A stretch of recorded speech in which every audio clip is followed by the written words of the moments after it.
This week focuses on promoting professional growth, and want to take us back a little bit with regard to some of the content that we've covered that lays a foundation and is related in a very systematic way to the primary focus of your reading for this week, which had more to do with developing staff through training or development activities, continuing education, as well as with performance evaluation. Now, if you remember from an earlier week in the course, particularly having to do with organization, creating positions, etc., we talked a bit about this, but I wanted to return to this because it has these natural connections to evaluation and to development here. And what we're talking about, or what I'm talking about here, really falls very, very squarely in the bailiwick of human resources specialists. Oh, by the way, here, I've got the handouts. You're welcome. Here you go. You're welcome. Okay. One of the mundane things that human resource specialists may wind up doing, and you're welcome. There are certain people who actually specialize in this kind of thing, has to do with job analysis. And you'll notice that this is an important aspect of selecting people for particular positions. Notice that the goal of selection is to match individual characteristics with requirements of the job. You want the right people in the right positions in the organization in order to maximize performance, goal attainment. Thank you. You're welcome. There we go. Now, job analysis involves breaking down, there you go, an organization, into a position in terms of the essential nature of the job, its relationship to other positions within the organization, and that was kind of the context of that earlier chapter in the book here, as well as an identification of the knowledge, skills, and abilities, the SKAs. Knowledge, skills, and abilities required to perform the job. And what that analysis then leads to is a job description along with what's called the job specification. Now, the job description is a paragraph or two that provides an individual with a context, with some level of understanding of the nature of the position, the nature of the activities, the working conditions that would probably be integral to that position and to the way it relates to other positions within an organization. The job specification is the very specific articulation of the knowledge, skills, and abilities that are perceived as required for adequate performance for this particular position. Now, if you recall from that earlier lecture, I also wanted to emphasize to you that thanks largely to what I would regard as very appropriate legal actions, as well as an examination within personnel work as to best practices, it's very important now that you be specific, rational, and grounded with regard to the knowledge, skills, and abilities that you identify or that HR identifies as essential to the job. If you recall, I mentioned something at one point in time about in the day, you might see things like high school diploma required. But in fact, many of those positions didn't require the knowledge or skills that we would tend to associate with a high school diploma or with a GED. It might have involved the ability to drive a vehicle. It might have involved the ability to lift some heavy objects, to communicate in English. It perhaps wouldn't even require the ability to write other than your own signature, perhaps on a pay stub or on some kind of attendance record. And yet, if you required a high school diploma, there was all kinds of things that got caught up in the requirements for a high school diploma that a person who was seeking the position would have had to acquire. Over the years, the courts have generally ruled that those kinds of elevated and arbitrary requirements for a position constitute elements of discrimination, that they can systematically deprive people of the opportunity to compete for positions and jobs that they could do perfectly well. So now, in the analysis of the job, it's very important to try to identify that knowledge, those skills or abilities that can be logically linked to adequate job performance, and then to phrase the job specification in ways that capture that, only that, and nothing more. Now, nothing less, but nothing more. I personally find that to be pretty challenging. And so I have really looked to and appreciated the work of human resource specialists as they come and do a job analysis. Sometimes it'll be called a job evaluation or position evaluation. And sometimes you'll also see this happening not just because you're trying to create a new position or you're trying to hire for a position that you have, but you might have somebody who's really performing well beyond what the particular status or the role had originally envisioned. You come to realize that that's actually very, very essential, and yet now the person is being underpaid. And so you might call for a job analysis so that HR can come in, do an evaluation of the job as being performed now, not just how it had been envisioned months or years before.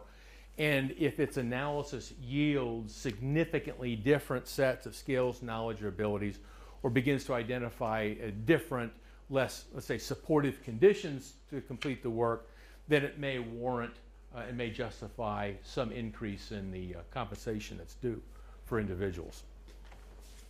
Again, if you're working in a large organization, rely upon your HR people. Don't try and do this yourself. But it's an awfully good idea for you to have a general understanding of what these people are doing and to be able to discuss certain key elements or the importance of certain kind of elements that somebody who doesn't have your background, doesn't have your education or training, isn't a part of this profession, might overlook. Okay. Now, when they're doing these kind of things, what are the various kinds of methods that a human resource specialist might follow? Well, one is observation. I can remember working in a factory when I was going through college and seeing somebody from HR come into the factory shop one day floor and just leaned up against one of the pillars, and he had his little check thing and watched, took notes, had his watch here, timed, and that was all part of a job analysis that was going on for people who were doing the mundane kind of things that I happened to be doing at that point in time, although the guy that they were looking at could do those things much, much better than I. Interviews, another way that analysts will frequently pursue this position, and frequently the people that they'll be interviewing will be the individuals who do this kind of job, or the closest that approximates that kind of thing in the event that you're trying to create a new position. They may be interviewing you if you're trying to create a new position, let's say for an immediate subordinate role that doesn't exist within the organizations. Diaries are interesting things. They may insist that people fill out diaries or keep diaries of their activities at work. And it might be logged by virtue of different kind of activities. It may be logged on some kind of time sequence. So for example, every 10 or 15 minutes, you would note what you were doing. And that way people would get some idea of what the actual conduct and distribution of tasks of the job would be. War story here. When I was working in a major medical center in the Department of Mental Health, we were being, this had something having to do with our being reviewed by Joint Commission for accreditation. And we were expected to keep these diaries for a period of about 2 weeks. I can tell you from my own experience that I don't have much confidence in diaries when the requirement for data collection impinges in a significant way on hard-pressed practitioners. I don't know if any of us attended to this in any kind of conscientious fashion other than to kind of willy-nilly add comments at the end of the day so that our diary was filled at that point in time. Oh, and filled with activities that made us look good, at least in our own minds. Clearly, there are better ways of handling that particular data collection than what we experienced at that period of time, and that's one of the reasons these things have been retained as one of the methods for analysis. And then there's the use of questionnaires, constructed by people in HR with experience doing these kind of things, which attempts to assess the nature of tasks in a whole wide variety of ways. Was it here? I think it was here. It might have been at the previous university I was working, where we were developing a position, and HR gave us, oh my goodness gracious, it was probably about a 15-page questionnaire that was very, very detailed in terms of the nature of the tasks that would be expected, where on the questionnaire you'd have to indicate whether it was pertinent or not, etc.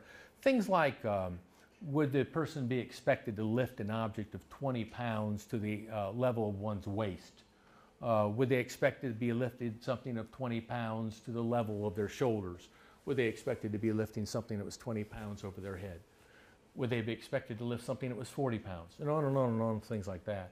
Now, if we were talking about a faculty member, as we might have been with that particular position, many of those kind of things were not central to the position.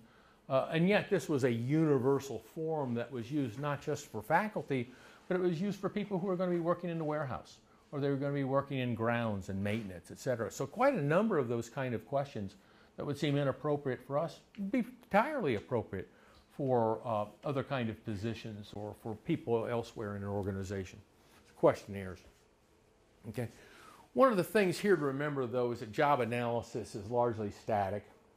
I think that you may be getting a sense that one way of looking at organizations is to look at organizations always as solutions to past problems, and generally a whole litany of a variety of past problems that have extended for years and years and years into the past. The position that I occupy here wasn't something that was created for me, nor was it created just for the search in which I was the fortunate candidate to be selected. The positions that you occupy in the jobs where you're employed, they weren't created probably just for you. Quite likely they were positions that had been created years before. They happened to be vacant, or a new position identical to one that already existed in the organization was duplicated, and you were selected to fulfill that particular position. So again, when we think about the way positions were, at least in a de facto way, created or conceptualized, it tends to be with regard to issues and problems and resources as existed years ago. Now that can be a problem when we're trying to position an organization to move forward, to address today's problems and to be prepared for tomorrow's problems, as opposed to staffing ourselves and organizing ourselves and pursuing policies and procedures that better correspond to the past than to anything that we're experiencing today or will experience tomorrow. And that can be a particular challenge for organizations, because it's awfully difficult to do a careful job analysis for an environment that you do not yet accurately perceive. It's difficult to do a job analysis for a position that has never existed and that calls for skills, knowledge, and abilities that may be poorly predicted. One of the things that's happening in organizations, but particularly more in some government organizations and corporate entities than in social work organizations, is the tendency for organizations to hire for general organizational needs as opposed to specific jobs. Here, what tends to happen is that individuals are selected not only for their current competencies, but more particularly for their intelligence, for their ability to handle uncertainties, for their readiness, for their capacity to engage in continuing growth and the development of their skills. Oh, and also for organizational citizenship. Also for organizational citizenship.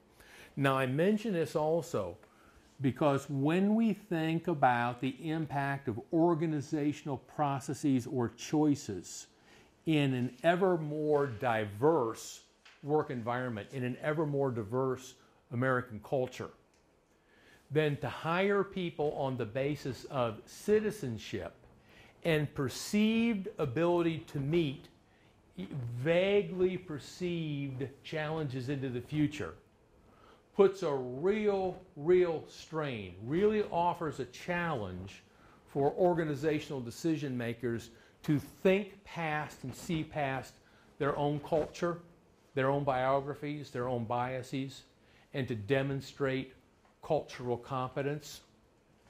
Because so many of these measures or the dimensions of organizational citizenship, so many of the things that help to make us comfortable with people are culturally bound.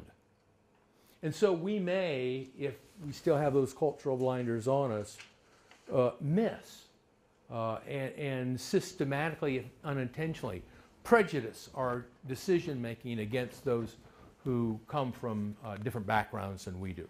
Very, very important kind of thing to remember. I always worry that, especially at this state with new positions that are created, Mm-hmm.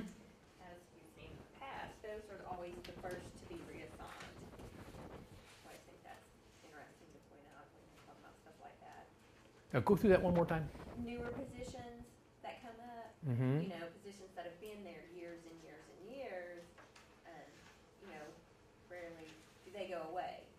But newer positions designed for something new Uh-huh. have a higher chance of being reassigned to do something old. Being eliminated or being Yeah. transformed into something that was more traditional. Yeah. You know, there's also that old adage in well, not just human service work, but in the world of work, last hired, first fired. And to some extent, that has even been codified in many negotiated collective bargaining agreements, et cetera, where seniority is such an important consideration.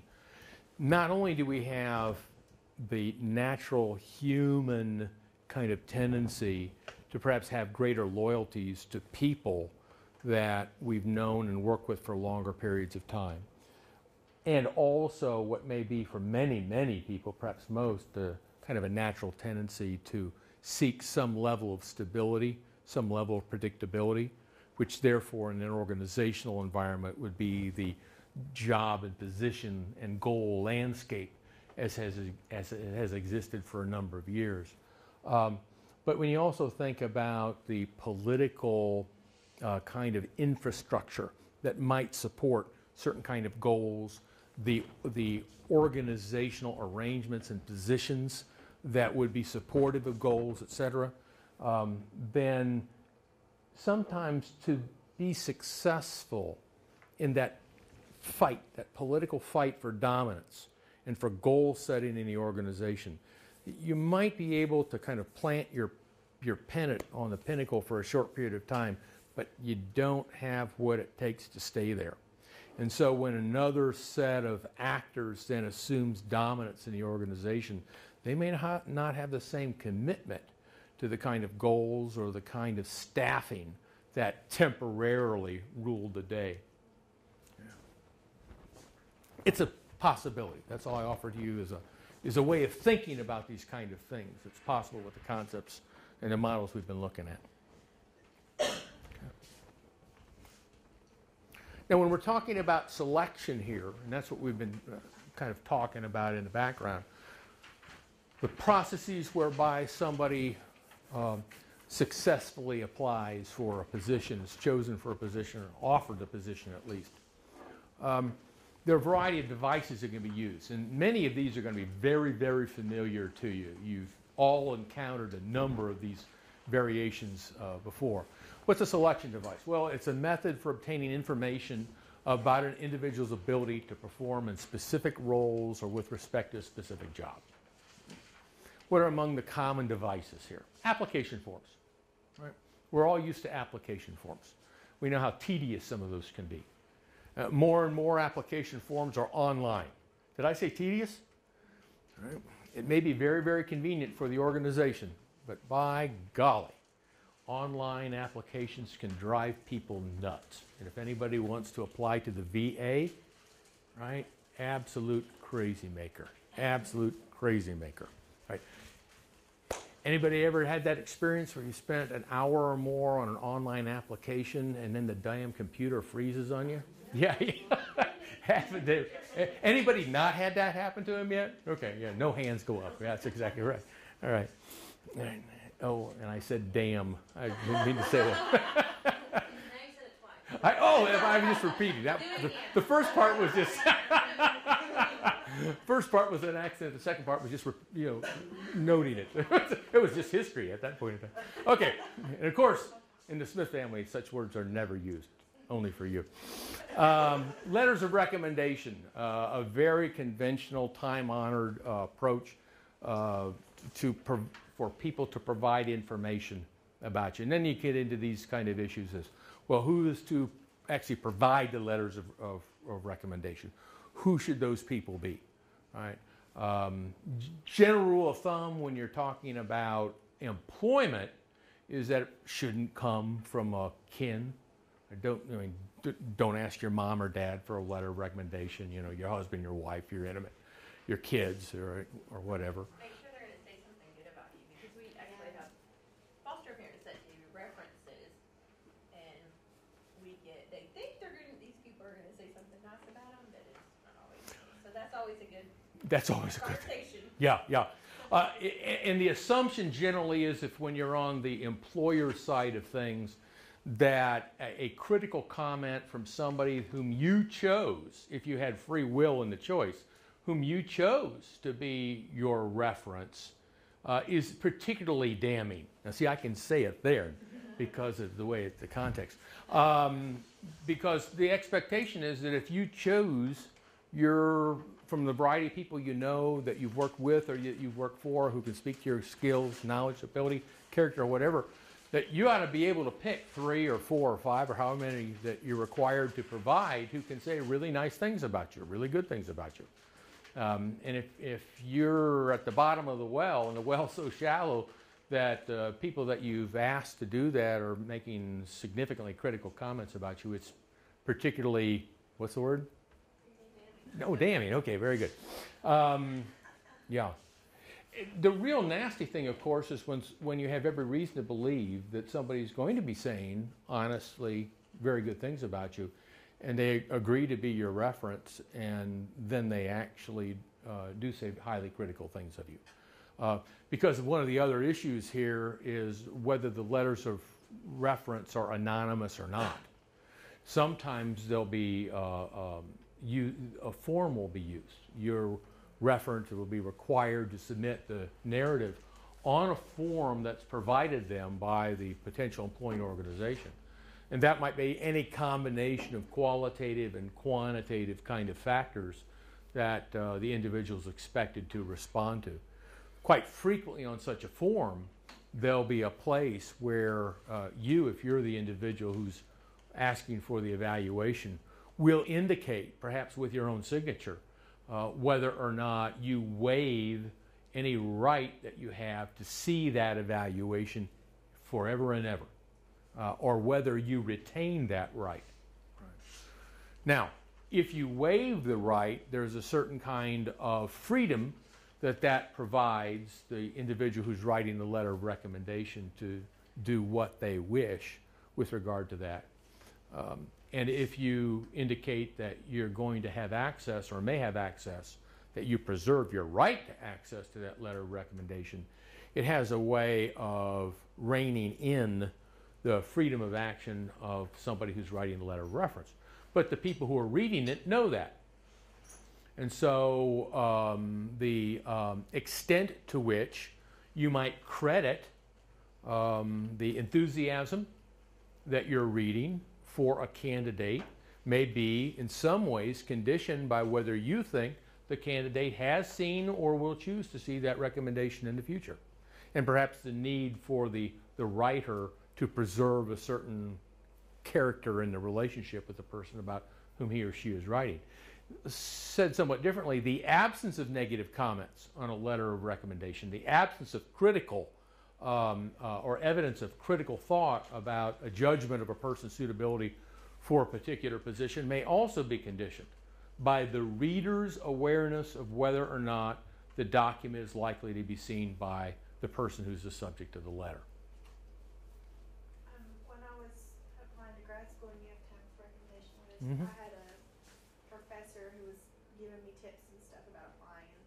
He said when you ask people to give you a letter of recommendation, ask if they can give you a good reference. That's exactly right. Specifically ask, can you give me a good reference? And then if they say no, then you know not to ask them to give you a letter of recommendation. That's, as a matter of fact, that's exactly where I was going with this. So don't even have to do that anymore. You've said it. That's very, very good advice. Now, again, picking up from where we were at the very, very end of last week, you know, there are no guarantees in life, and there are no guarantees that somebody responding to that request or that question of you, if they have very sinister intent, might look you right in the eye and say, oh, don't worry about that. I can give you a very, very good letter of recommendation, and frankly stab you in the back. You know, chances are you're a better judge of character than one who is likely to fall into that kind of situation. But I have a very, very good friend who's a faculty member at another university, and I knew him for years and years. I knew him very much for the person he is and for his dedication and his teaching skills, his extraordinary research skills and intelligence. He's just phenomenal. It's a frugging walking library.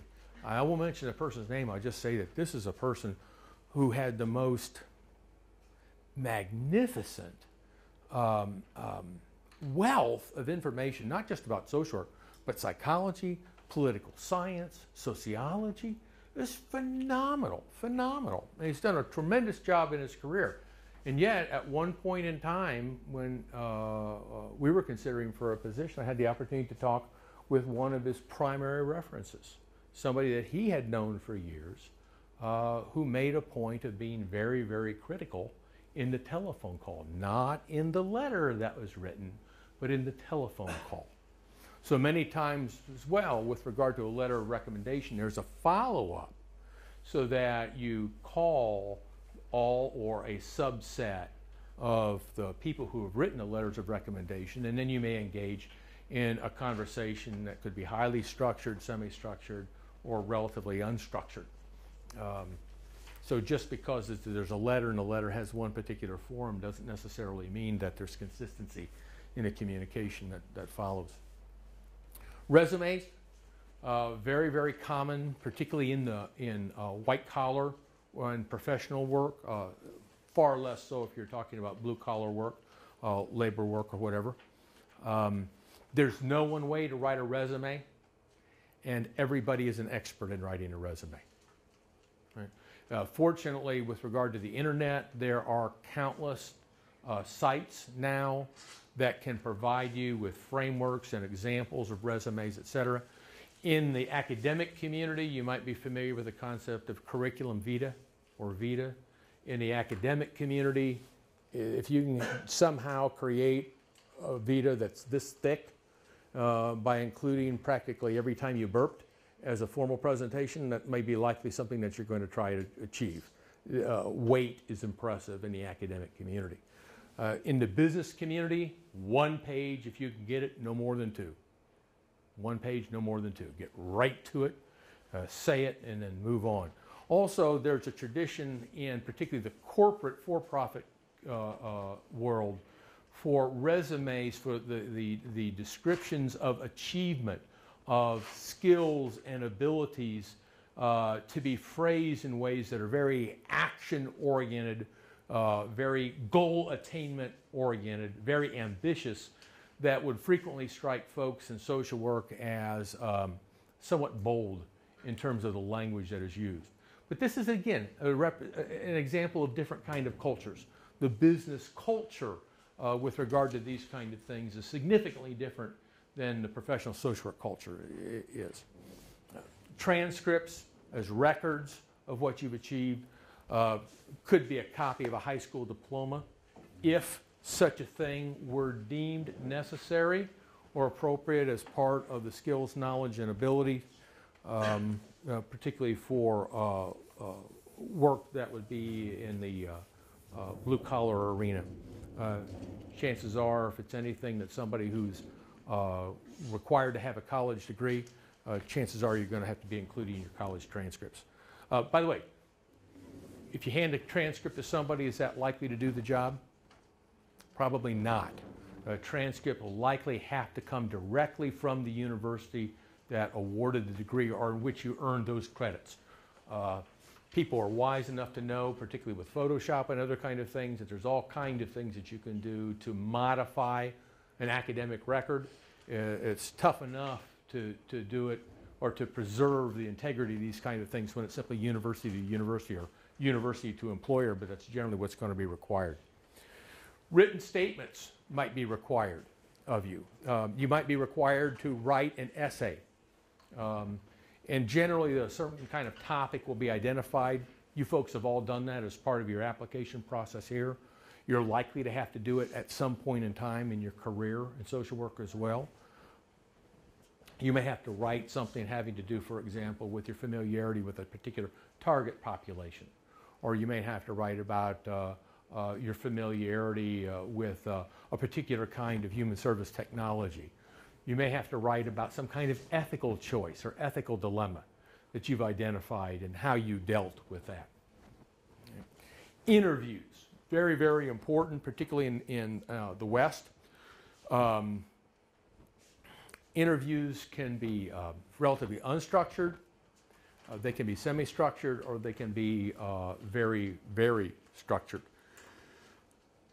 Even in an interview situation, though, even in an unstructured interview, there are certain topics or certain questions that you are not permitted to ask, that you could run into.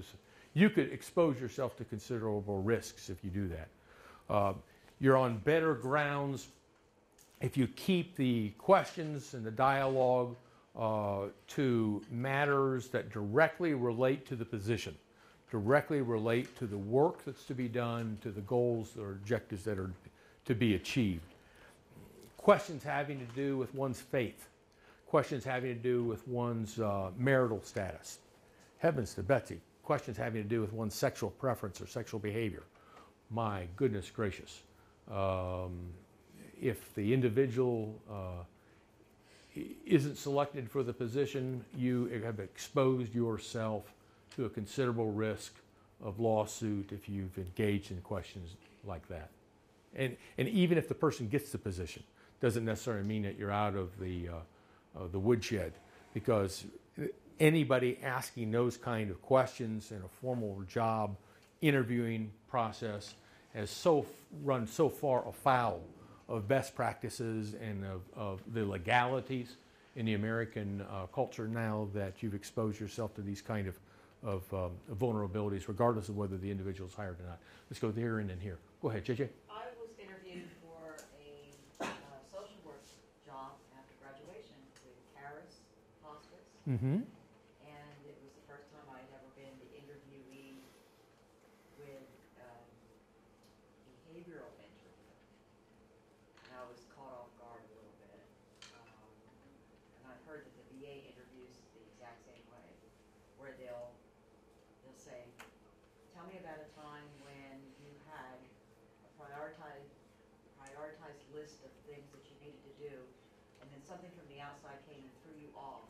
How did you handle that? Mm-hmm. Or Mm-hmm. tell me about a time that you had to work together with a team, Mm-hmm. and what was the outcome? Mm-hmm. You really have to reach, if you're not expecting those kinds of questions.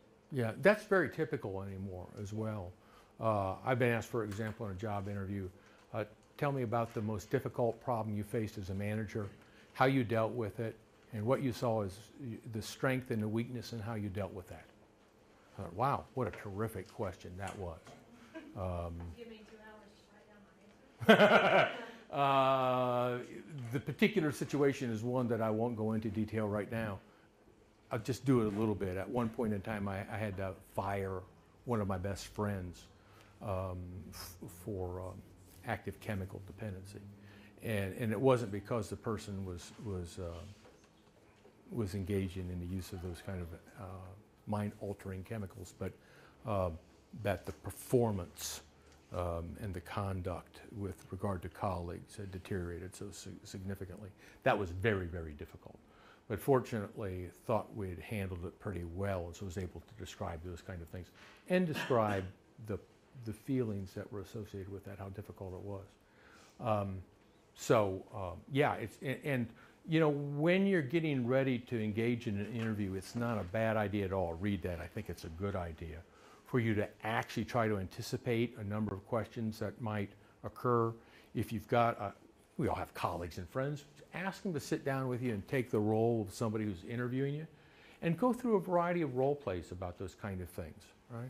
It's amazing, I think, many times how awkward you will feel the first time you do that, even in a simulation. But if you do it a second time, you'll have some kind of answers that are ready. You have rethought a certain kind of responses. You'll have a different repertoire available to you. You'll begin to get a little more comfortable with the landscape, etc.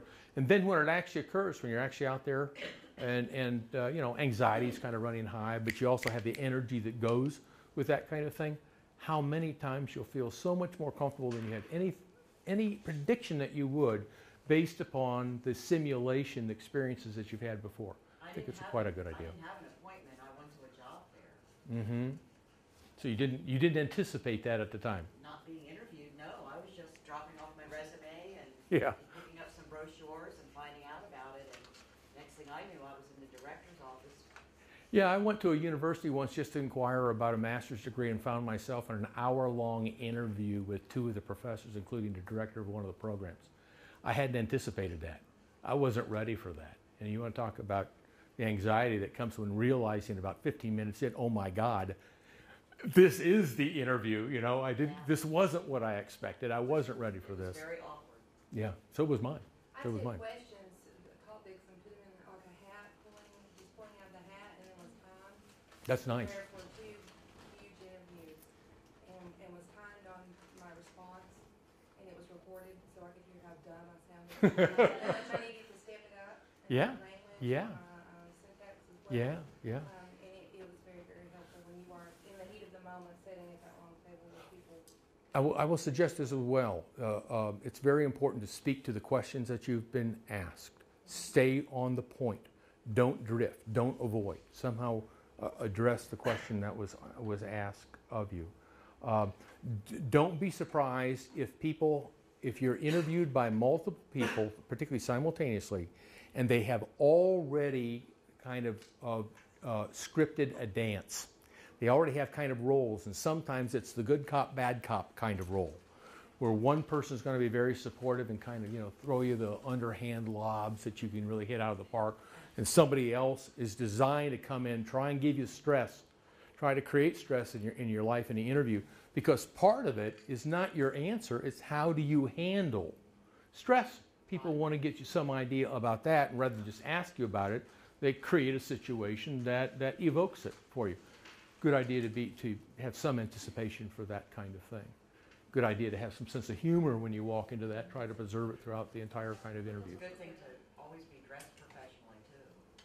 My 10-year-old son said, always put on lots of deodorant. Cool, cool. Yeah, and breath mint. Breath mint, real important. Real important. I went on an interview once, and I didn't realize it until the morning of the interview. Had to fly out actually to the West Coast, and got up at 4 o'clock in the morning for my interview. But I didn't get up intentionally at 4 o'clock for the interview. I got up so I could go into the John and throw up. And for the next hour and a half, I just had my head in that porcelain altar, just losing everything. And, you know, after a few minutes, after 20 minutes, so there's nothing left except effort. And so that was the last, hour and 10 minutes of that kind of process. So walked over to the campus. It was a university interview. And the first thing I did when I got there is to say, I've come down with something. I'm going to stay away from you during the entire process. I'm going to stay on the other side of the table, kind of away from everybody else. Would somebody go out and buy me some Pepto-Bismol right away, please? And then would you please tell me where the men's room was? And so every place that I went during that day and a half, the first thing I would do, I'd say, okay, where's the closest men's room?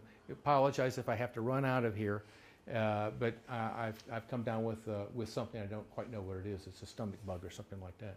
I got the position, which was nice. So if you go back and you take a look at the resume, you'll know where that was, or the Vita, where it was. And I think part of it was when you can conduct yourself halfway sane under those kind of conditions. They kind of thought, well, maybe he's better than this when he's healthy.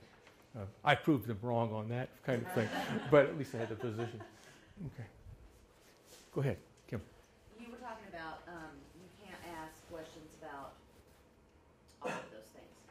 If you were a faith-based organization, are you then able to ask questions about religion? If it is related to the particular position and the needs of the position, the answer is yes. If it's unrelated to that, then the answer is no. So, for example, let's say you're teaching at a Catholic college. I taught at a Catholic college. The director of development for a Catholic college could be asked as to his or her religious preferences, and as a matter of fact, the search committee could even have as one of their criteria preference for somebody who is a member of the Roman Catholic Church.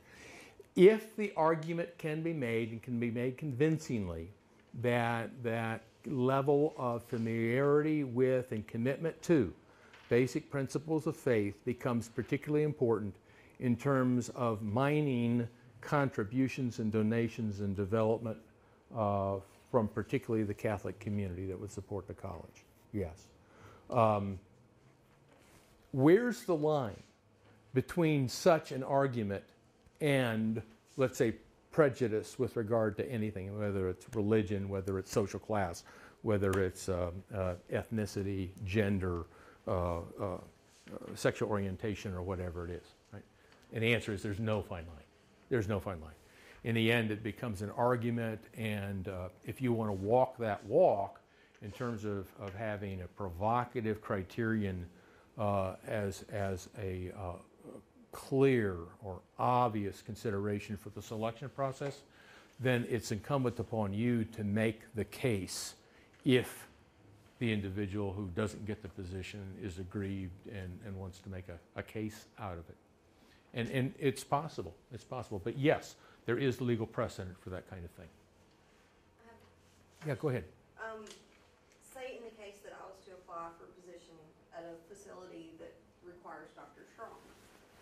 I'm 4'8" and less than 100 pounds, but that doesn't mean that I cannot do Dr. Strong if I'm trained appropriately. Mm-hmm. So it holds for clients who are acting. You have to hold people down sometimes. Yeah. Mhm.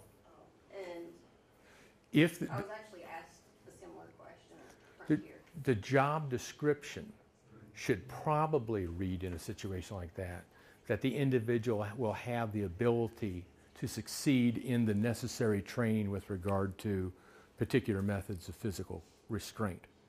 Now, how that might be measured, all right, is so that there could be a selection process at the front end, as opposed to a hire and then discharge because somebody didn't meet the training requirements when actually given the opportunity, would be a different thing.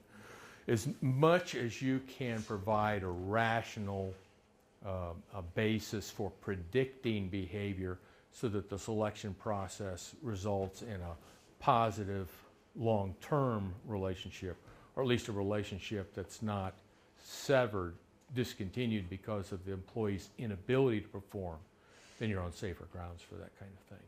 Because I thought that was kind of a general, I kind of think that falls underneath the, what you were just talking about. Because that's bias on my height, and that doesn't mean that I can't do That's something. exactly right. My son's a firefighter down in Corpus Christi, Texas. And as you're probably very, very much aware, many women are very interested in becoming firefighters, and more of them are successfully doing that.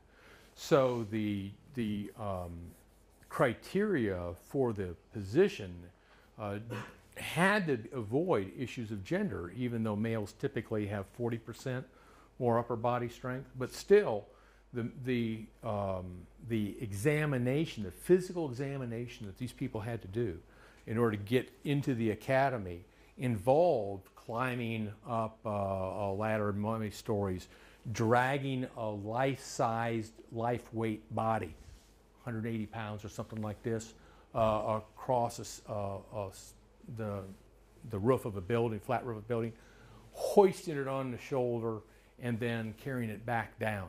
So down the ladder. So what the exercise did, and the exercise was designed to weed out individuals, male or female, who wouldn't have the physical strength and the physical dexterity to do those kind of things, was made as realistic as possible with regard to what the firefighter might have to experience.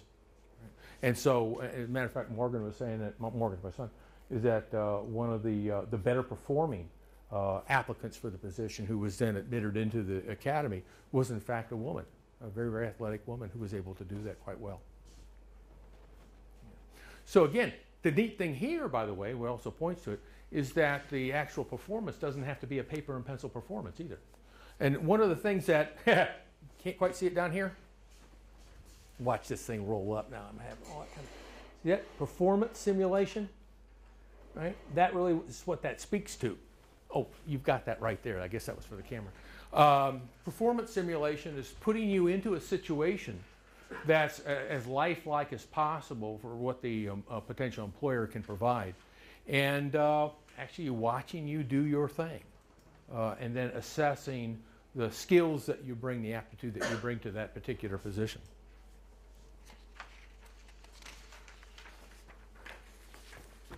Let's take a break.